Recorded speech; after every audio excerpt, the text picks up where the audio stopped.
Good morning, everyone.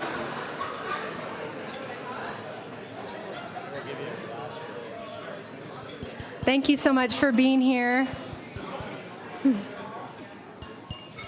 Welcome, ladies and gentlemen, to the Salem Chamber's Forum Speaker Series. Join me in welcoming to the podium our Salem Chamber Board President, Ryan Rasmussen. I totally introduced his brother, Alan Rasmussen. I actually think my cousin was going to come to this, so if Ryan, you're in the room, it's your turn. You come up and do this today. Welcome, ladies and gentlemen. Welcome to Valentine's Week here in Salem. A little reminder for all you gentlemen out there, that is Wednesday. And we got some great member businesses that can probably help you out with taking care of your loved one this week. I want to begin by formally welcoming Congresswoman Andrea Salinas, representing Oregon's newest 6th district. It is truly an honor to have you here in Salem with us today. Thank you.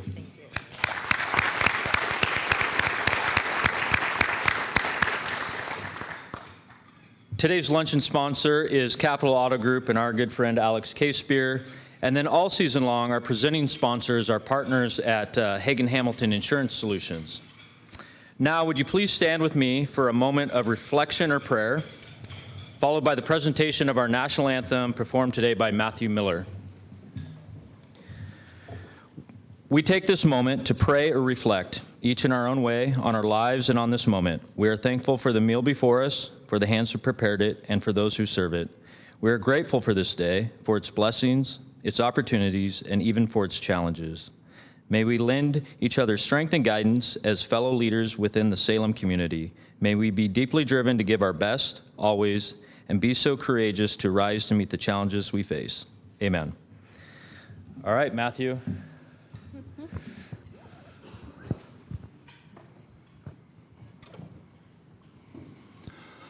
Oh, say, can you see by the dawn's early light what so proudly we hailed at the twilight's last gleaming, whose broad stripes and bright stars through the perilous fight o'er the ramparts we watched, we're so gallantly streaming, and the rocket's red glare, the bombs bursting in air, gave proof through the night that our flag was still there. Oh, say does that star-spangled banner yet wave o'er the land of the free and the home of the brave?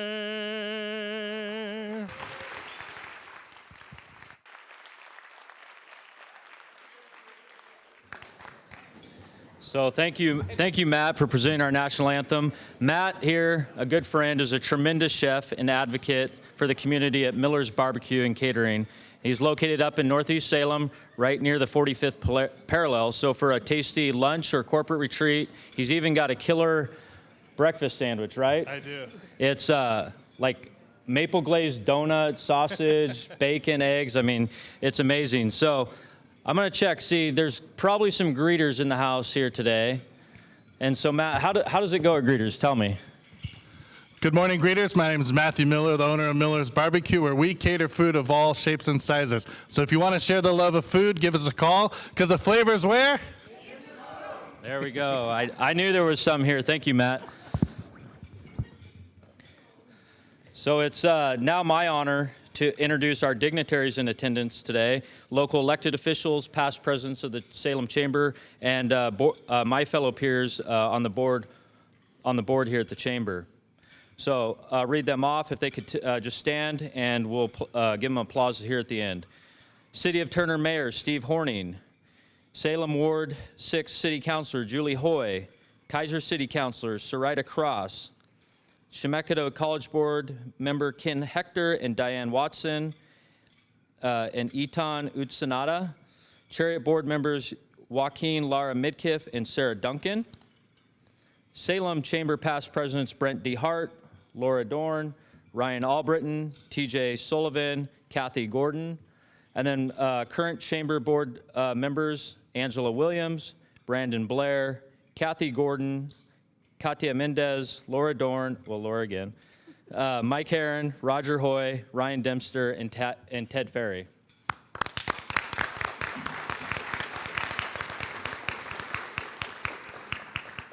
So every month, we are pleased to have our experts at Hagen Hamilton Insurance Solutions being our presenting 2023-24 Forum Speakers sponsors. Since 1910, Hagen Hamilton has been insuring people and businesses across the Pacific Northwest, all while staying true to their mission and values.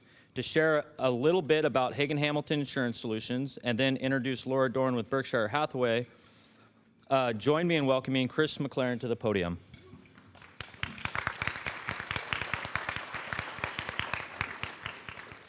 Thank you, Alan. Hagen Hamilton is really proud to be a sponsor of the Forum Speaker Series. We are a local, family-owned, independent agency that has been established over a century, as you heard. And I think our longevity is a direct reflection of the tireless dedication to our customers and the communities we serve. We operate as a team. We love what we do, and we strive for excellence.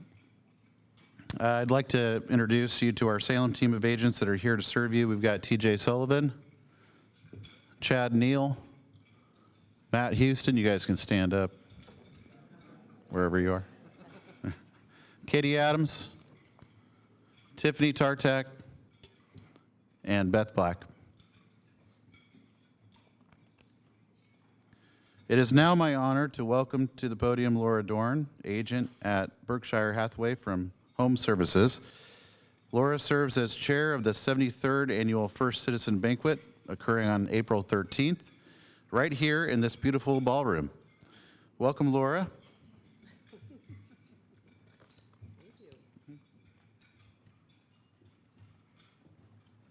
He's really tall. It's my pleasure and honor to, of course, chair the First Citizens Banquet coming up on April 13th. We are certainly blessed with having our sponsors, Mountain West and Pioneer Trust, as our presenting sponsors. So I want to invite all of you to certainly be there. We typically have about 500 guests. It's my favorite event. That's why they keep asking me to chair it.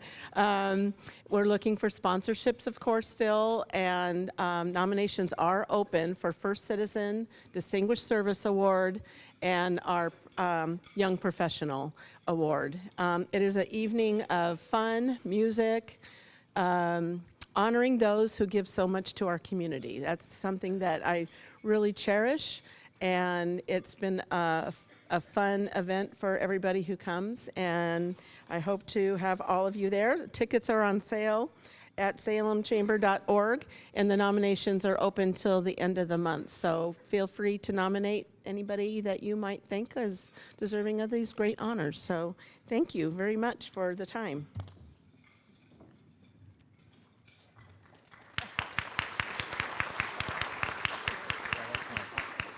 Thank you, Laura. I mean, thank you very much for the time and effort that you put into that. It's a great event every year, and I can tell you from behind the scenes, Laura puts a lot of love and care into that event. So please come out and support the community and the chamber that evening. Before I forget, or Lena is going to be upset with me. On your table are some cards there to ask questions. So I'll give you a little head start, a little more time to formulate some questions in your mind that I can ask Congresswoman Salinas later during our Q&A. So I want to make sure that you see those, work on those, and then there'll be ambassadors, and Lena and her team will be around to pick those up from you. So now it's my pleasure to introduce Alex Casepier, dealer and general manager at Capital Auto Group. Alex and the Capital Auto Group team serve as today's Forum Luncheon sponsor. Their team is committed to providing a pressure-free car buying experience, highlighted by Your Way on the Parkway experience. With over 90 years of serving the Salem residents, Capital has the top employees in the industry and is focused on solutions that make sense for their customers. Ladies and gentlemen, join me in welcoming 2018's outstanding young professional, Alex Casebeer.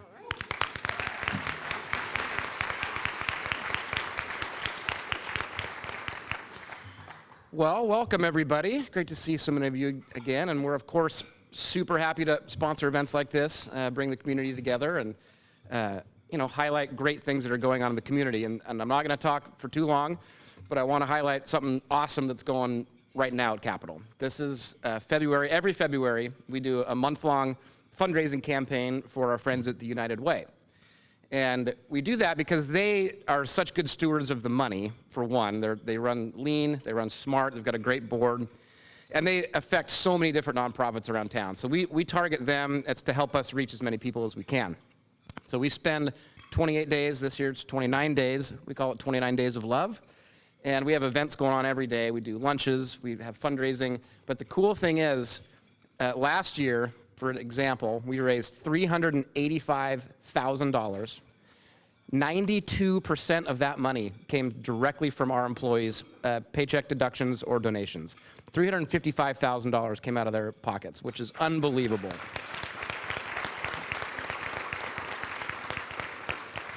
So this year our goal is $400,000. Would love each of you to contribute to our cause. My team's right here, they'll take your money. This is easy. Congresswoman, you're included in that too. But yeah, so that's one of the ways that we we try to create a philosophy of philanthropy, and we're creating philanthropists at Capital Auto Group. That's what we're passionate about. So that's just a little bit something fun about what we're doing. It's not about selling cars always, it's about helping the community, and we've been doing it for 97 years. So all in our family, 4th generation owned. So now on to the main show. We've got Congresswoman Andrea Salinas. She's the proud daughter of a Mexican immigrant, a first-generation American, a dedicated public servant working for the people of Oregon's newly created 6th District. Her father immigrated to the United States as a child and picked cotton and tomatoes in the fields of the Rio Grande Valley before eventually going on to serve as a police officer. Her family's story is an American story, one where hard work can provide a path to a better life. She's the first person in her family to attend a 4-year university, and upon graduation, she chose a path of public service. Andrea has served as a U.S. congressional aide and policy advisor to Senator Harry Reid and Congressman Pete Stark. Later, she moved to Oregon, where she served as a district aide for Congresswoman Darlene Hooley and fell in love with the communities of the Willamette Valley that we all love as well. After her work with Congresswoman Hooley concluded, Andrea stayed in Oregon and went on to serve as an advocate for labor and environmental groups. In 2017, she was appointed to the Oregon House of Representatives and served through the end of her term in 2022. In the Oregon House of Representatives, she served as the House Majority Whip and was the chair of the House Health Care Committee. She was elected to represent Oregon's new 6th District in November of 2022. Today, Congresswoman Salinas will provide us an approximate 10-minute keynote about what's going on in her world, and then following her comments, she'll be down here and join Alan Rasmussen for a conversation, hopefully that you're writing some questions, and on a number of key federal topics which affect business in our state.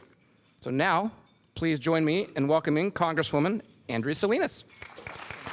Thank you.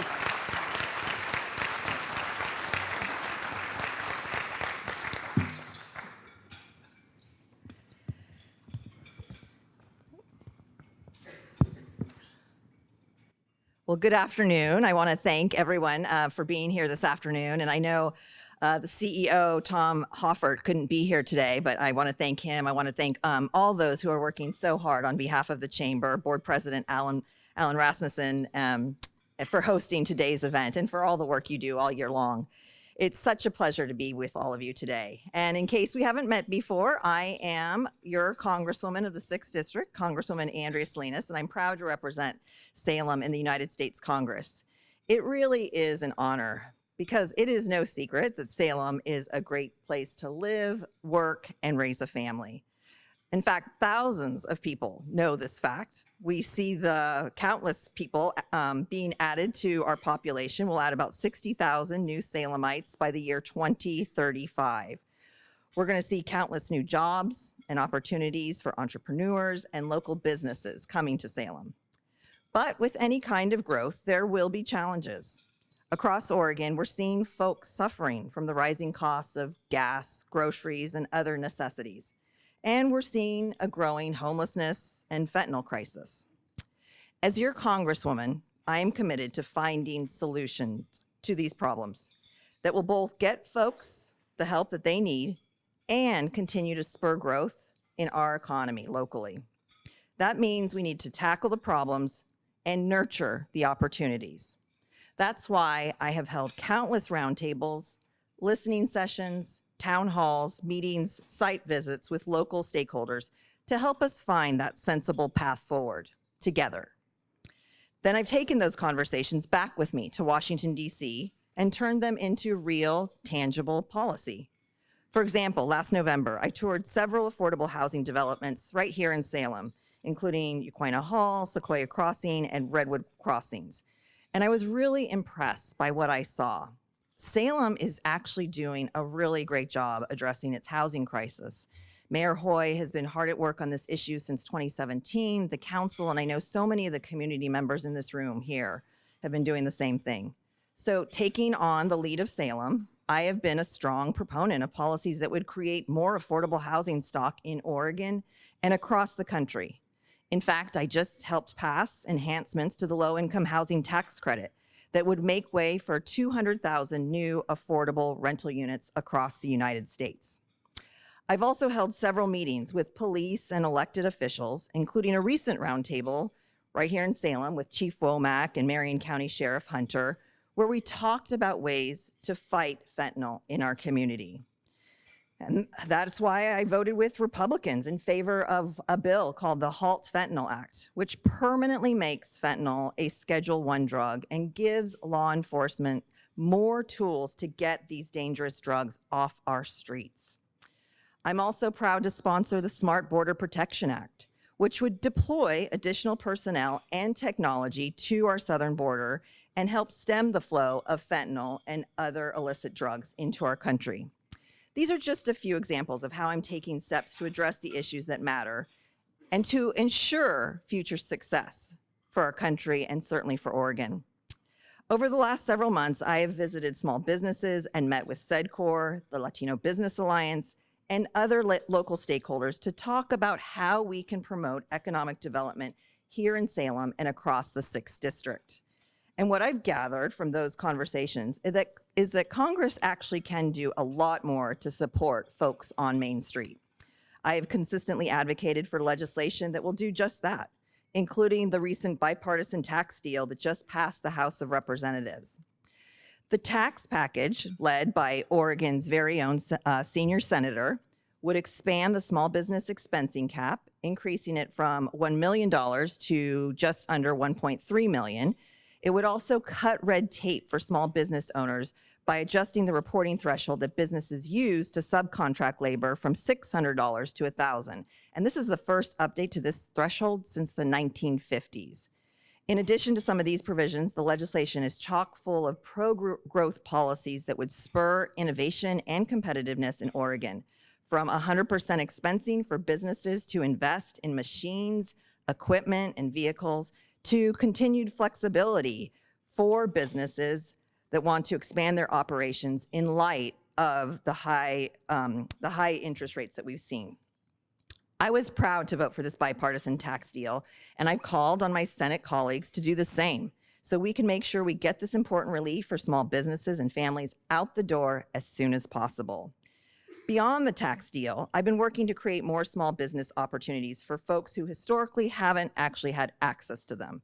For example, I'm a co-sponsor of the Women's Business Center Improvement Act, which would increase resources for women entrepreneurs and help them start their very own businesses. I've also supported legislation to prohibit credit discrimination against LGBTQ+ owned businesses. Everyone should have that equal chance to start their own business and make a living for themselves and their families. And I say the more successful small businesses we have right here in Salem, the better. Finally, I'm fighting to secure more federal funding for important projects that will make life better for everyone in our community. One such project is the $3 million I requested to make needed improvements for the terminal at Salem Airport. As commercial flights return for the first time in 15 years, that's right. Good job, Salem. These enhancements will be critical to attracting more passengers and businesses to our region. I'm really excited about this. I'm also working to secure funding for a brand new transit hub in South Salem, make safety improvements to our highways in Marion County, and so much more. And I am always looking for realistic, no-nonsense policies that will have a positive impact on our local economy and create good-paying jobs. But here's the truth. I do not care about sound bites. That is not what I need to take away. I'm all about real solutions. I like to tell people I'm not a show horse, I'm a workhorse. And I believe that good ideas can come from either side of the aisle, or even no side of the aisle. And I wish people would take a look at my voting record.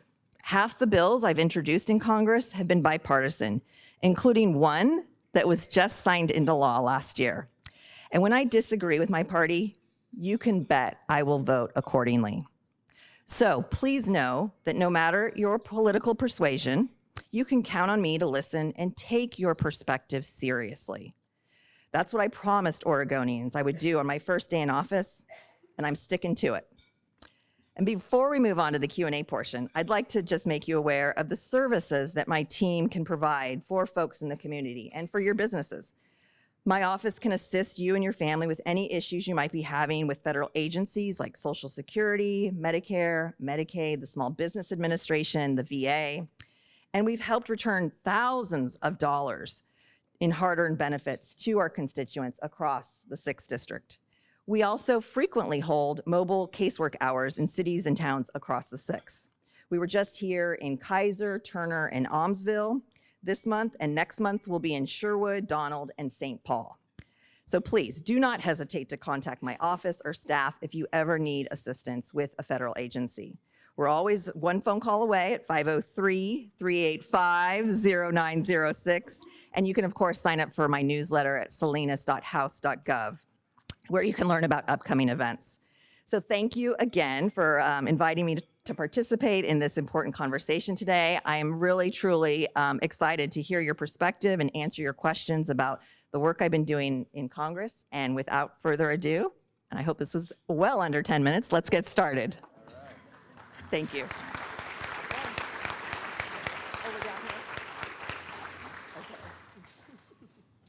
Should I take water?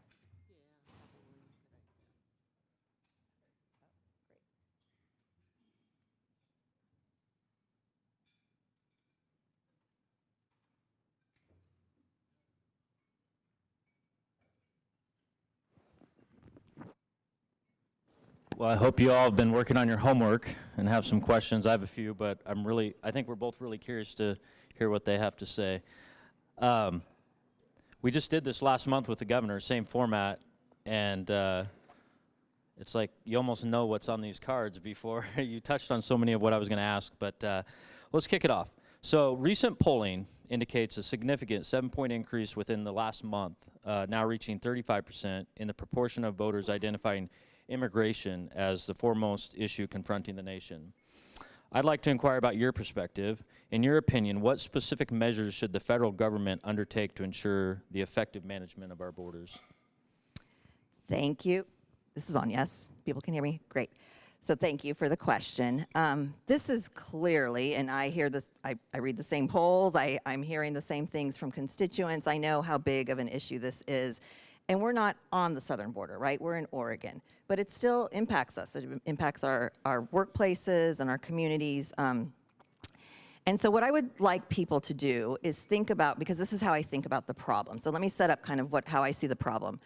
I see a border problem at our southern border and the crossings that are happening. We also have an immigration issue with how we provide orderly migration. And that orderly migration piece has not been addressed since 1990. In 1990, we had 3 billion people on the planet. We now have 8 billion people on the planet, which is a 5 billion population increase. Yet we have not changed how we allow and how we orderly bring people into this country. So that's a huge problem. Let's just start there. The problem has been going on for years. It did not just happen overnight.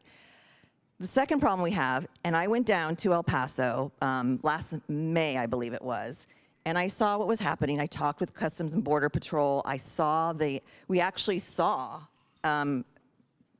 trucks and vehicles coming in, and you could see through their technology sometimes actual human beings, people in the front seat of a truck seat. You saw packages or something that was covertly trying to be pulled into the country, so we figured it was some kind of illicit drugs. But what they told us they really needed, more personnel and more technology. And those are things that I've absolutely asked for, signed on to. I keep pressing both leaders, my leader, Hakeem Jeffries, as well as I pressed that at the time, Leader McCarthy and now, or Speaker McCarthy and now Speaker Johnson, to pass something that does not have these hot button riders that have nothing to do with immigration or borders. And so, but we do need both of those things to go hand in hand. We need to make sure that people who are trying to come over, that there's a way to start processing them in their home countries. Most of the time, they can't get into the country. So let's figure out a way to keep them in the country and have a process where they know that before they make the 3,000-mile journey on foot with 2 kids. We also need to make sure, though, that when people are able, because I do believe that my dad came over when he was 5. He became, he served 2 tours in Vietnam. He was a police officer for 32 years. He put his life on the line every day. There are folks we know that are in our communities right now who are doing a great job, and we want them to stay here. So let's figure out that process too, and that has to be an orderly process that we work on in a bipartisan way. So following up on that last comment there, what is your sense of the temperature in DC and maybe bipartisan or just in your party about getting something done?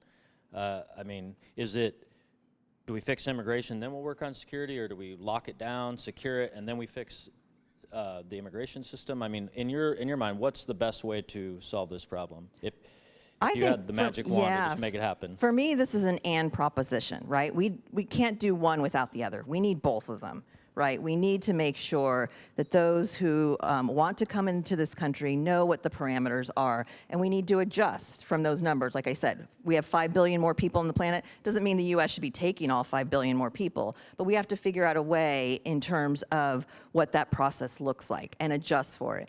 And we need the additional help along the southern border to make sure that Customs and Border Patrol have all the tools at their disposal that they need to make sure that they have the technology that they need. They are being overwhelmed, and I saw these communities, and you see them in El Paso, the nonprofit organizations, the humanitarian assistance that's needed.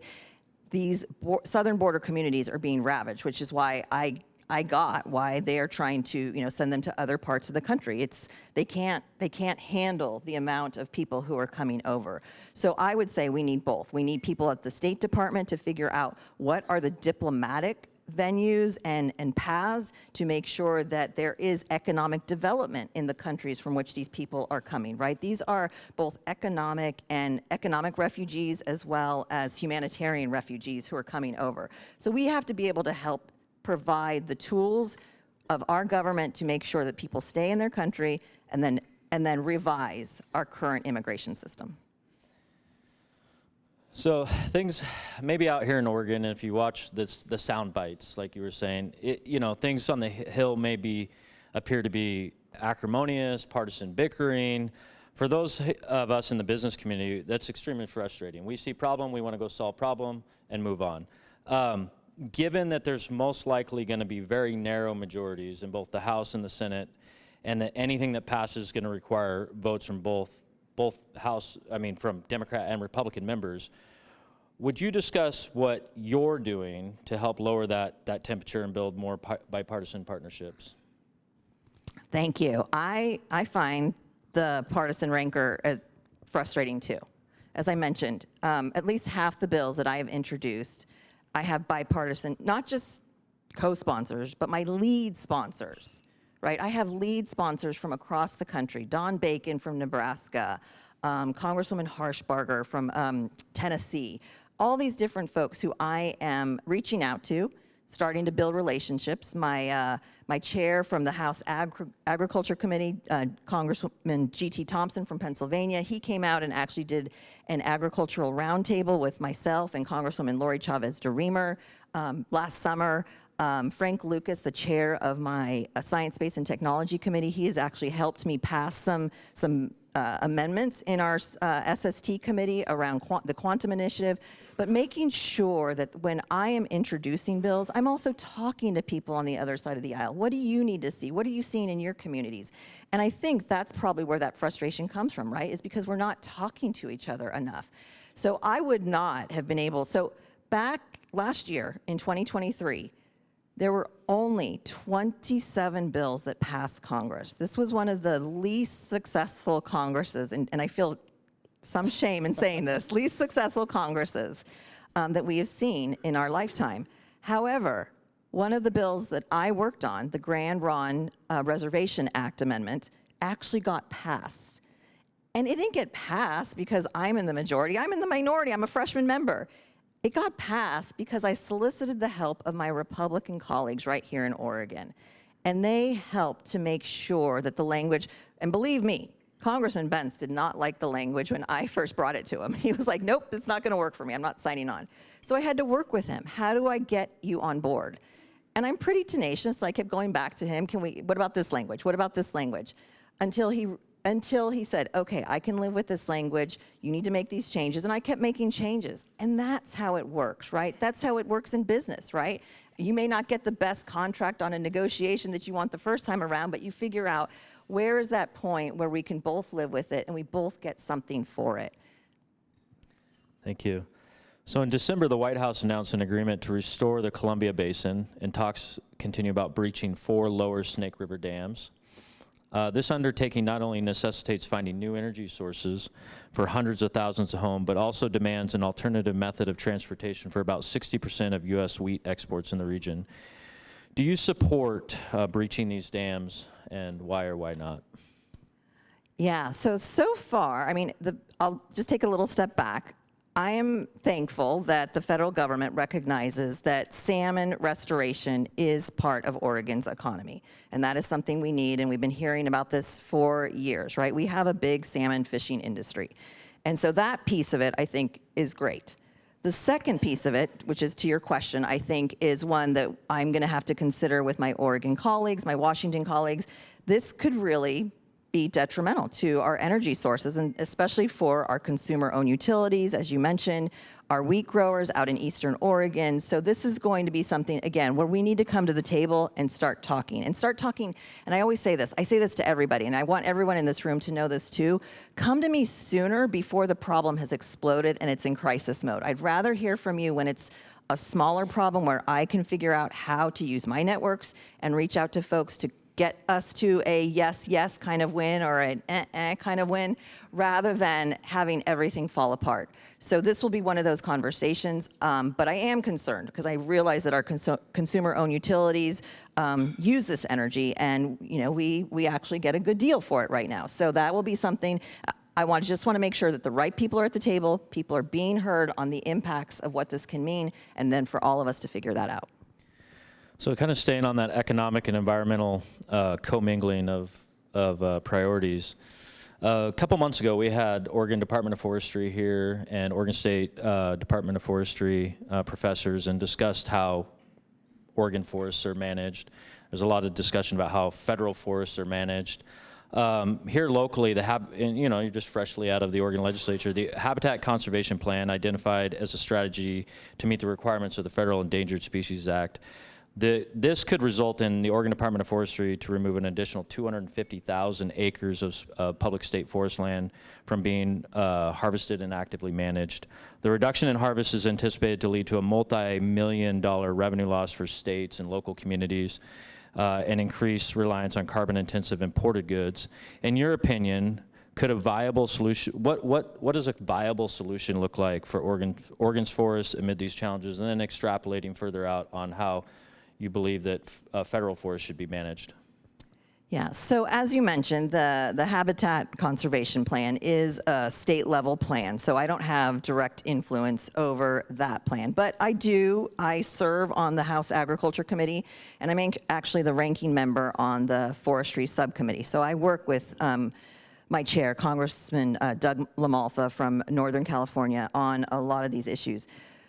I will say the Northwest Forest Plan is actually where I will have some influence. And right now that process has just started to, and the Northwest Forest Plan is a bit different than the Habitat Conservation Plan in that it really takes a landscape approach to looking at our federal forests, which is actually preferable. We don't want to, Oregon forests, whether they're state or federal, we shouldn't be looking at it from kind of this patchwork approach. That's what gets us into this problem in the first place, especially around something that I've been working a lot on, which is wildfires, and trying to figure out how we mitigate and how we address wildfires moving forward.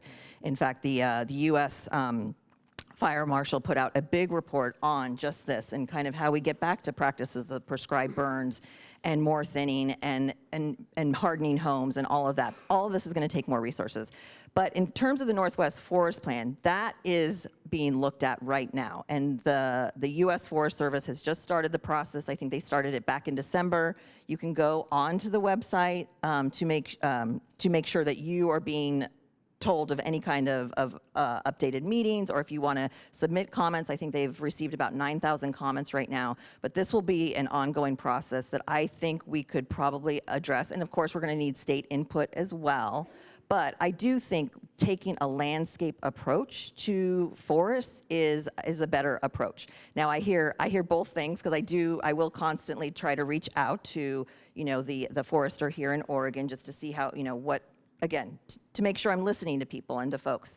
And we hear both things, right? U.S. Forest Service isn't doing a great job. Department of Forestry they point at each other a lot, right? So bringing people to the table to call them on it, right? And to figure out. But what I will say at the end of the day is the more that I have been working with our local foresters on figuring out how do we get mass timber innovation to our community colleges, to our institutions of higher ed here in Oregon, there is a lot of work that can still be done. And so many of our natural resource communities have been ravaged by the loss of jobs. And that is what I don't want to see. I want to see thriving economies.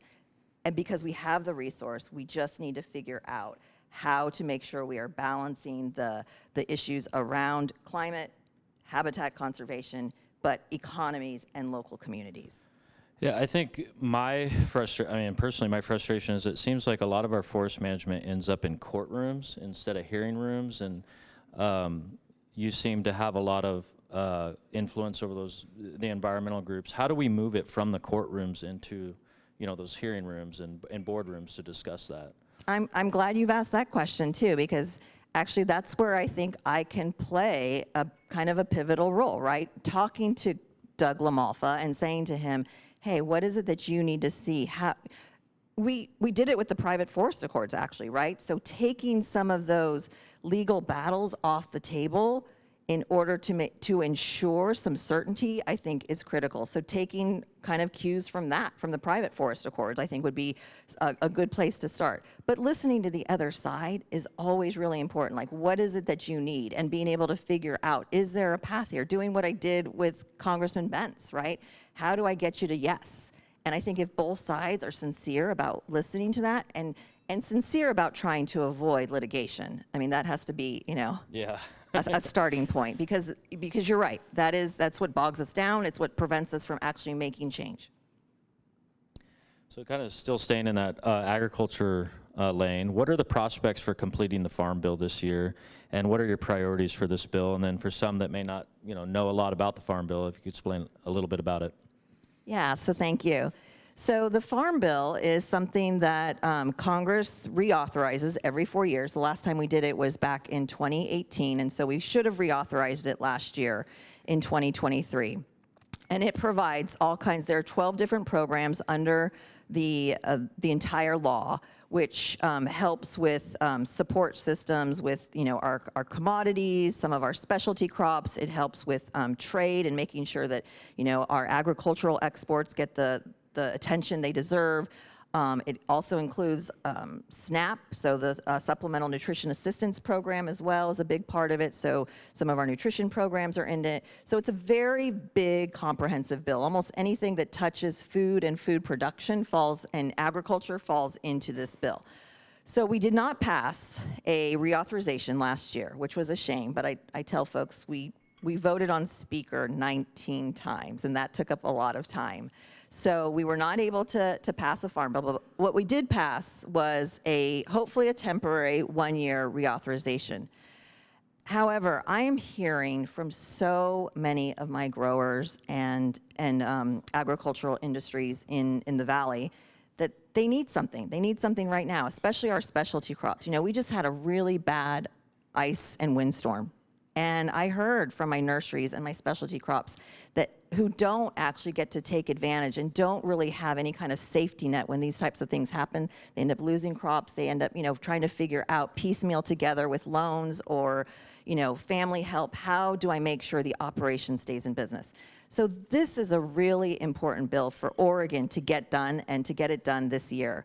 So my priorities, and in fact, we just had a press conference last week before I left DC, basically saying, I want to work with my colleagues in the majority, right? And we can't move anything unless the majority says we're gonna move something. But there's so much agreement on so much of this work. So the crop insurance issue is one of them that I've been trying to figure out. How do we make sure that specialty crops get a piece of that so that when they see climate disasters hit their operations, they're able to have a little help? I mean, it's just, right now, it's just not fair the way it works.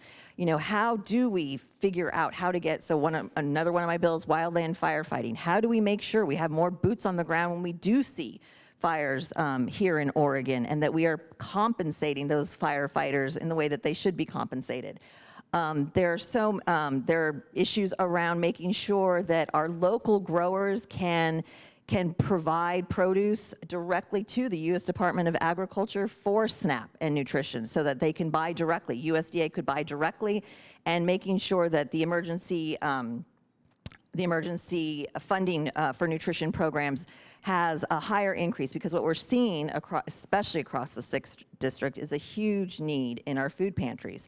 So making sure that all of that is funded. But what I would like to do is really to get this bill done this year. I think it's critical for not just the 6th district, but for all of Oregon, as you mentioned earlier, our wheat growers, our cattle operations, dairy. It's a big deal for a state like Oregon to make some of these changes that are truly necessary that we haven't been able to benefit from. So you talked about, you mentioned working with the majority on that. Where do you see relations with Congressman Bentz and Congresswoman Chavez-DeRemer in regards to the Farm Bill? Yes, so Congresswoman Chavez-DeRemer and I both serve on the committee, and I feel like it's hard, I'll be honest, like the majority and chairs, people who serve, so G.T. Thompson, the chair of the House Agriculture Committee, he's a great guy, and you can tell he really wants to get something done. However, his leadership is sadly beholden to some of the more extreme parts of the party, and that is making it difficult, I think. I mentioned Frank Lucas on Science, Space, and Technology, who's also a very sincere person about working across the aisle. And it just makes it really hard when some of the extreme parts of the party and the conference don't want to see anything get done. So this next question I'll ask as a resident, recent Oregon legislator.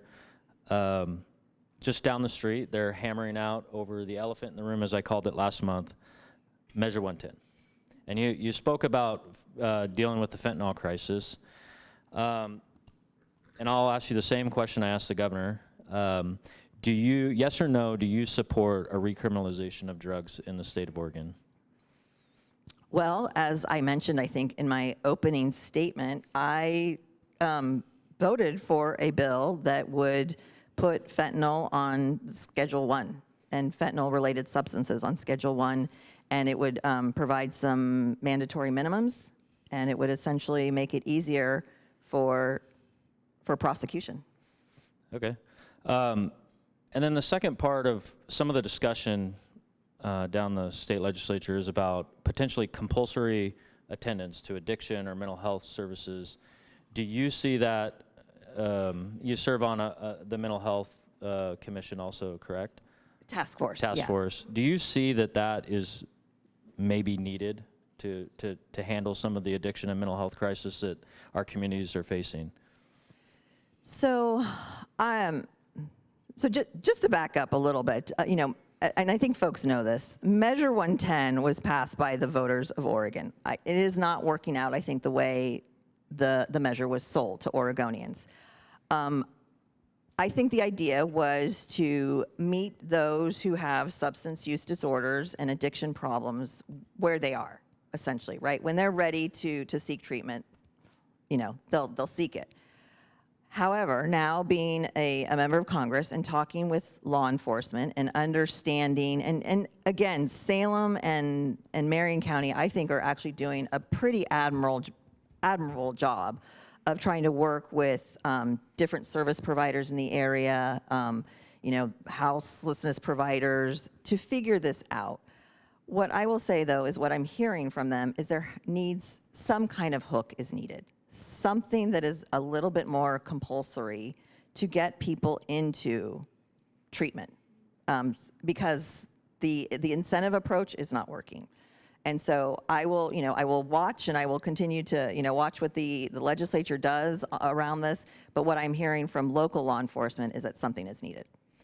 So this whole problem, local communities, the state, counties, even the city of Salem is trying to try to address the problems of addiction and homelessness, mental health services. Do you think that the federal government has a role and needs to maybe take the lead on helping address this in Oregon, in your district, the West Coast, and other parts of the country?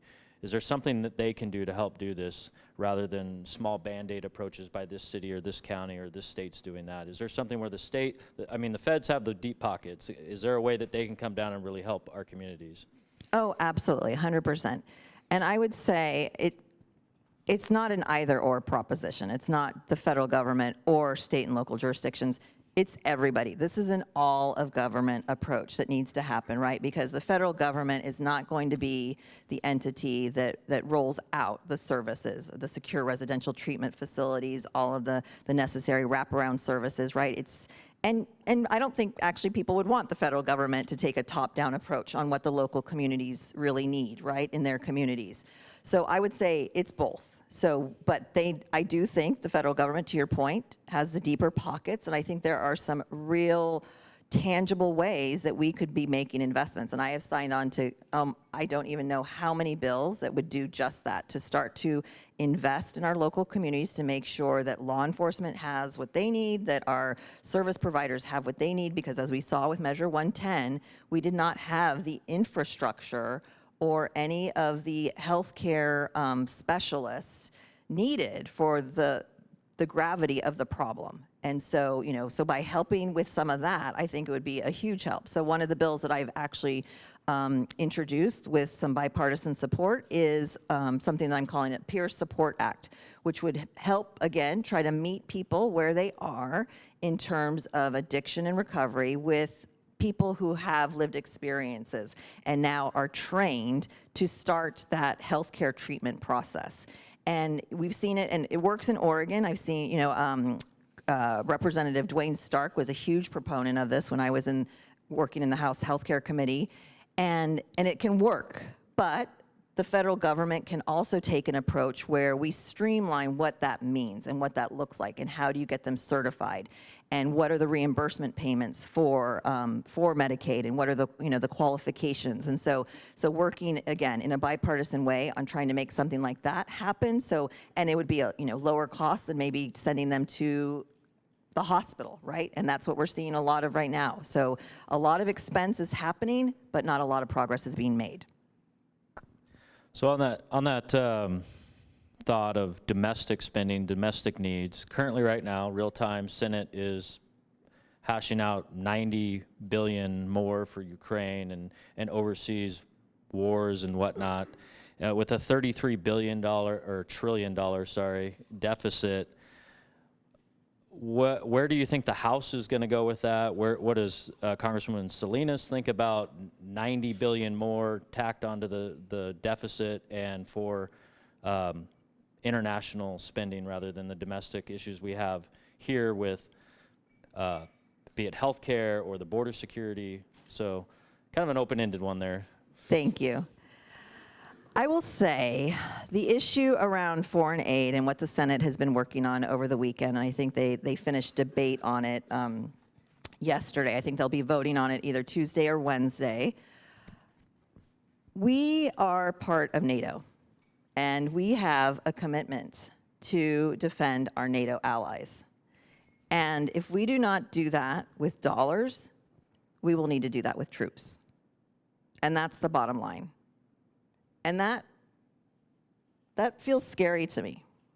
I do not want to have to commit our men and women to a frontline battle halfway across the world. So for that one, I would say I would rather provide dollars.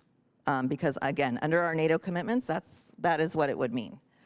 I have not focused as much on what the Israel package would look like. It will need, I'll need to look at it. I'll need to figure out if there is humanitarian aid and assistance in this as well. But I took a trip last August to Israel with some of my colleagues.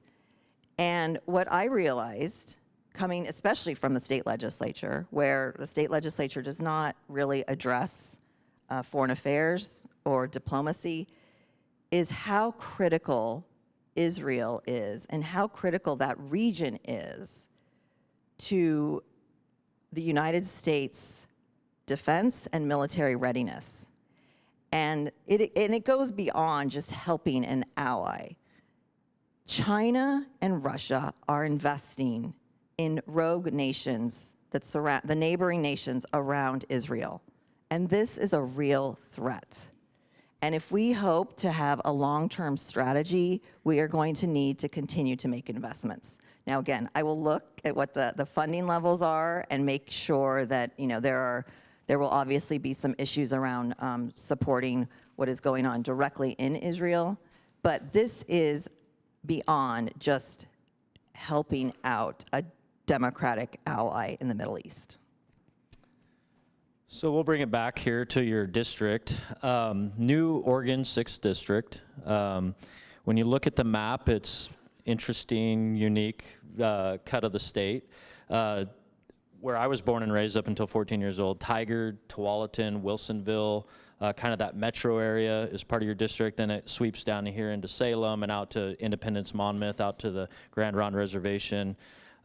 Salem sometimes can be felt like the stepchild to the Portland metro area. So do you look at, how do you balance that? Or is there any conflict in your mind between the two areas of your district? This is going to surprise people, I think, in this room, because I live in Tigard. And I will say, Washington County, because they do not consider themselves the metro. They do not like to be associated with Portland. I will just say that, as much as Salem does. So I think they actually have more in common with Salem than with Portland. I think that area tends to see a lot of the same issues that we're facing here. I have been telling the folks down here, including the sheriff and our chief of police and Mayor Hoy, we're doing some really impressive things in Salem. Portland could learn from, right? And I don't know if it's arrogance. I don't know if it's the elected officials. I don't know what I don't want to dive into tangling those problems. I don't represent Portland, so I don't have to. But what I will say is, when we do things that are worth replicating and modeling, we should share it. And that's my job. And that's what I've actually enjoyed doing as the representative in this area.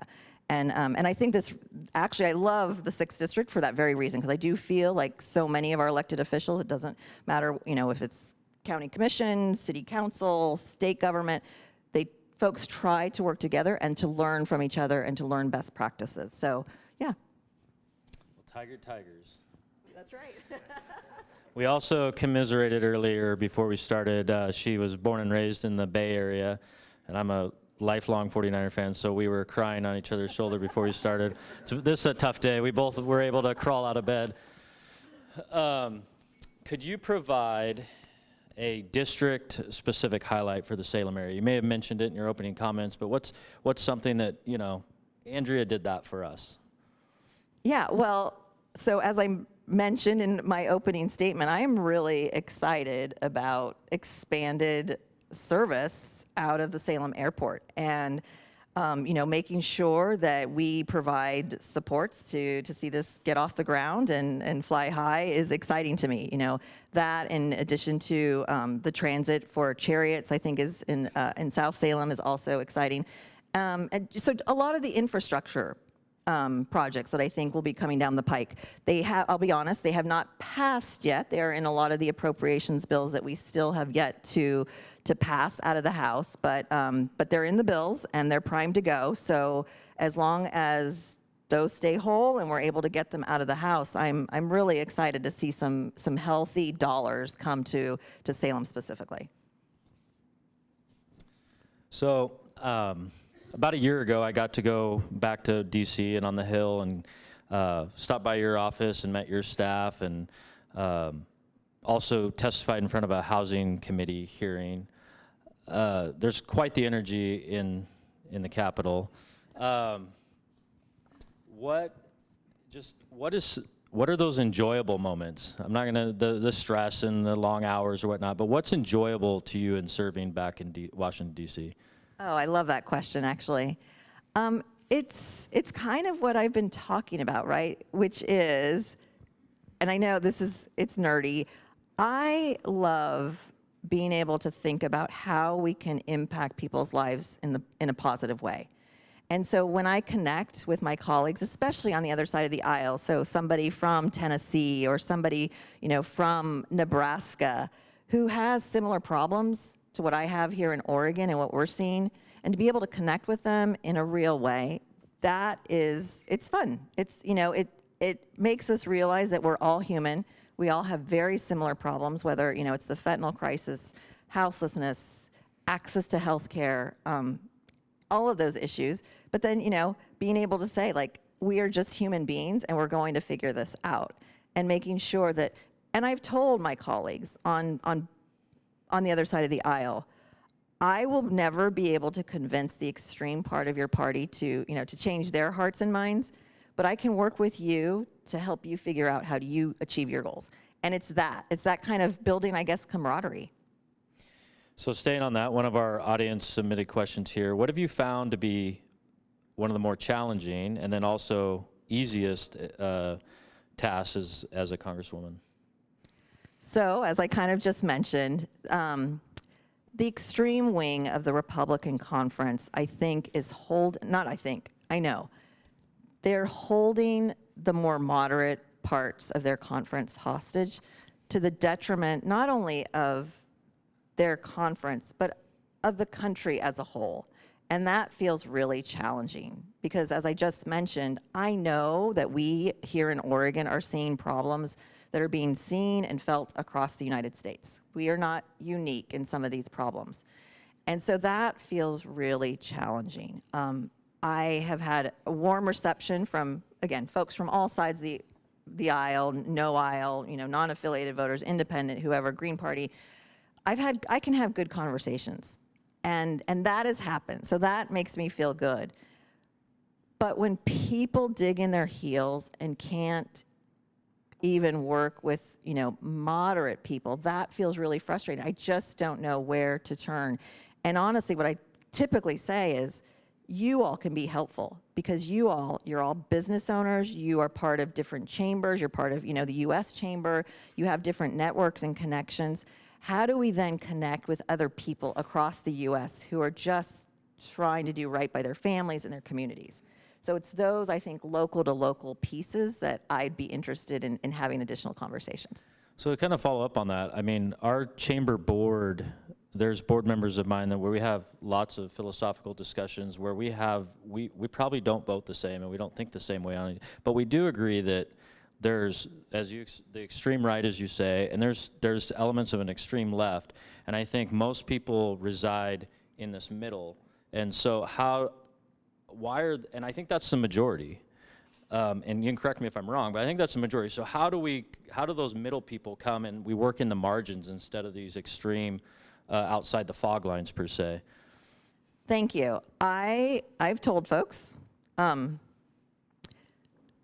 when Democrats are back in the majority, I will remember this, right? I will remember how little is getting done, right? I will remember that there are people suffering in Congressional District 6. We have 5 people in Oregon every day dying of fentanyl. That is wholly unacceptable, and it is ravaging communities, right? So making sure that no matter who is in control, that we are working from the middle out. And so there have been times when I've had to stand up to my far left and said, no, that's not going to work for me. Right, in the same way. And then going back to those people in the middle and letting them know that, right? When is it time to stand up? When are all of us in the middle going to stand up and say no more to the extremes? Well, thank you. So this is an audience submitted question, a little interesting here. In the 1970s, there was a study called Rat Park that studied chemical addictions and the effect of community in populations of rats. I think this study was vital in understanding how connection affects addicts. In my experience, investing in community programs instead of more stringent rules has a more positive effect on communities. Are there any policies on the table with a stronger focus on building communities? So I mean, that sounds like one of those and things. Like that sounds plausible, like that, yes, you could build stronger communities and actually, again, taking a little step back, and I hope this gives you an idea of how I like to think about problems and how I like to address them. By the time somebody is in addiction or in crisis or in trauma, we've already failed them. I would love to figure out how we prevent that from happening, right? When somebody is already in foster care, we have already failed that family. Where are we with the supports to make sure that that family had, good paying job, could make decisions about their own family life for themselves and their kids? So yeah, I do believe there is a community element to this. I have not seen anything except for maybe some of the things that I was just talking about, like how do we keep families whole? How do we prevent kids from going into foster care? Some of those preventative measures, but if there are specific things, and I don't know who asked the question, I'd be happy to learn more about what those community supports could look like, because I think it's an and approach, right? Making sure that those who are in crisis have the tools that they need and who are seeking treatment can get that treatment, and then also what's the community's role in this? So to wrap up, one of my kind of trademark questions is when I sit down and meet with people or I'm talking over something is what did I not ask you? What is something that we didn't talk about today that you were eager to come share with us today, or something you'd like to fill in for us? So I mentioned this, I think, just again, briefly in my opening comments, but I am sincere. I want to hear ideas. I want to hear ideas from community members, from you, and it doesn't have to be about your business, but if you have issues with your business or growing your business, or making sure that we have the right types of businesses here, love to hear about that. But what else? What else am I missing? So I am sincere. My staff is always, they're always here. I travel back and forth a lot, but I am sincere about wanting to know what the community thinks. And you can go, again, on my website, salinas.house.gov, where you can submit comments. I think I've had over 140 different meetings and stakeholder groups, and so just continue to be involved and continue to dialogue with me and continue this conversation, because when we stop doing that, that's when we have things melt down. Well, the Salem Chamber, our motto, our vision is that we're working to have businesses thrive so the whole community may prosper. And so we're always here to look to collaborate with you and work on that together. And so I thank you again very much for your time and traveling. Safe travels back to the district, or back to Washington, D.C. tonight. Let's give her a round of applause.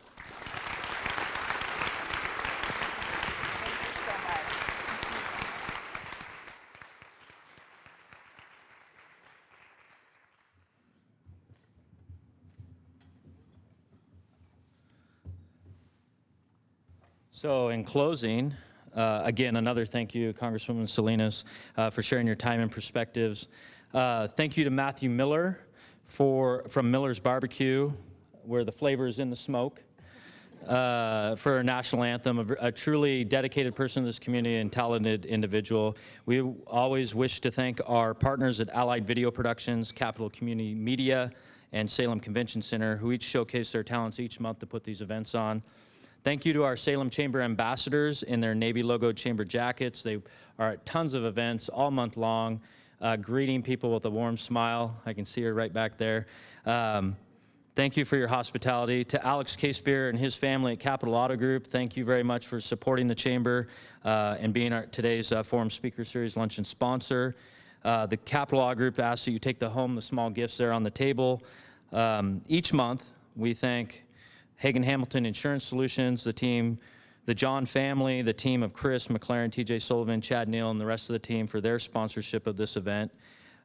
You received that preview for the First Citizens Banquets from Laura Doran, so we look forward to seeing you all there. There's more information on our website at salemchamber.org, and we are looking for nominations for those First Citizens, those young professionals that are doing great things here in the community.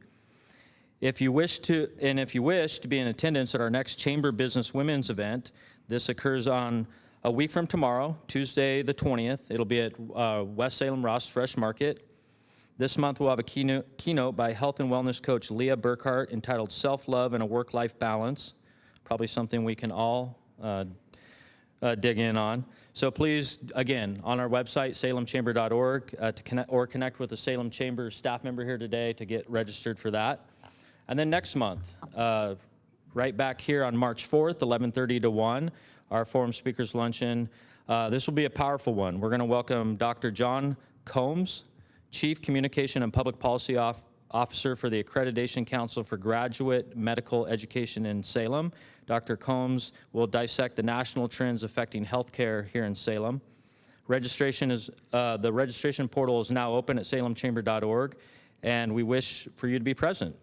We will close today with our flower centerpiece giveaway. The selected attendee will get to take home this beautiful floral arrangement here below me, courtesy of Ross Fresh Market. And today, Jennifer Bustamante of Embrace Senior Advisors.